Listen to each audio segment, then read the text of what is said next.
ஒரு college class ரூமில் எப்போதும் 2 சேர்ஸ் சேர்ந்து இருக்கும். அதில் 2 நண்பர்கள் தான் உட்காந்து படிப்பாங்க.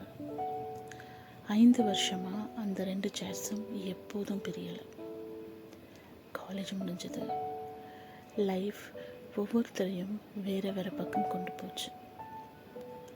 Work, family, responsibilities.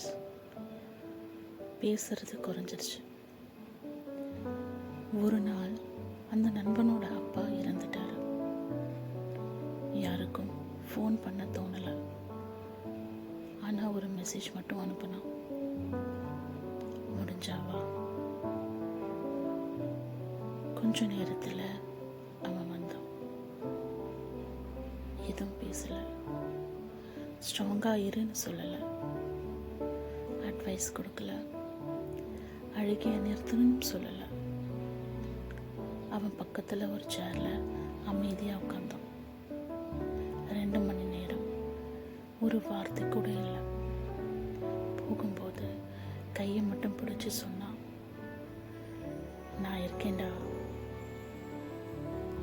அதுதான் அந்த ஒரு வார்த்தை 1000 ஆறுதல் வார்த்தைகளை விட அதிகம். சில உறவுகள் நம்ம கஷ்டத்தை தீர்க்காது, ஆனால் நம்ம கஷ்டத்தில் நம்மளை தனியாக இருக்க விடாது. உங்கள் வாழ்க்கையிலையும் இப்படி ஒரு நண்பன், ஒரு தோழி இருந்தான். இந்த வீடியோ முடிஞ்ச உடனே ஒரு மெசேஜ் அனுப்புங்க.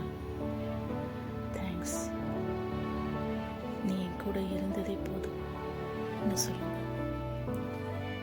ஏன்னா சில பேர் நம்ம வாழ்க்கையில் மாறுவது பேசுகிற வார்த்தைகளால் இல்லை, நம்மளை விட்டு கொடுக்காம இருந்ததுனால. இது மாயா வாய்ஸஸ். மறுபடியும் ஒரு புது கதையோடு சந்திப்போம்.